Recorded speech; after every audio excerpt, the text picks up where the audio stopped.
Culture G, Cultivez votre curiosité. la pratique est courante chez les restaurateurs d'art, mais elle n'en est pas moins surprenante. Saviez-vous qu'ils utilisent parfois leur propre salive pour nettoyer les tableaux ? Vous avez peut-être déjà vu des photos de restauration catastrophiques, des peintures massacrées par de mauvais restaurateurs que l'on pourrait aussi bien appeler des escrocs. Il faut dire que le travail de restaurateur ne s'improvise pas.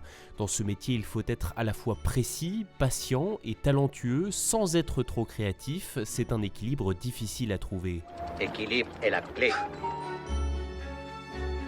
Si vous regardez un restaurateur en plein ouvrage, vous pourrez éventuellement le voir mettre dans sa bouche un coton fixé au bout d'une tige.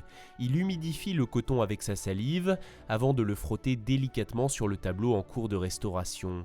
Je vous le disais, c'est une pratique répandue et très efficace. L'explication est scientifique. Dans la salive humaine, il y a des enzymes qui participent à la digestion de la nourriture et qui s'avèrent également très utiles pour éliminer les moisissures, les saletés et les taches.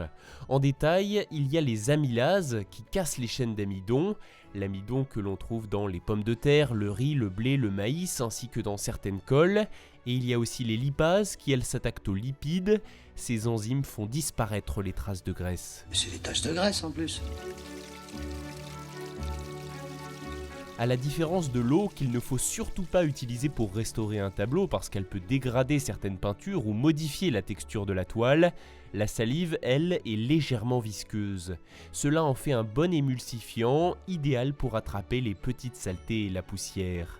Si certains restaurateurs utilisent leur propre salive, d'autres préfèrent la salive artificielle, elle évite aux professionnels de répandre leurs microbes sur la toile.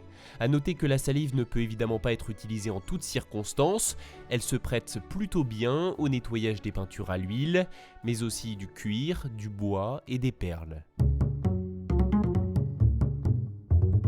Merci d'avoir écouté cet épisode. N'oubliez pas de vous abonner au podcast Culture G et on se donne rendez-vous la semaine prochaine pour une nouvelle découverte.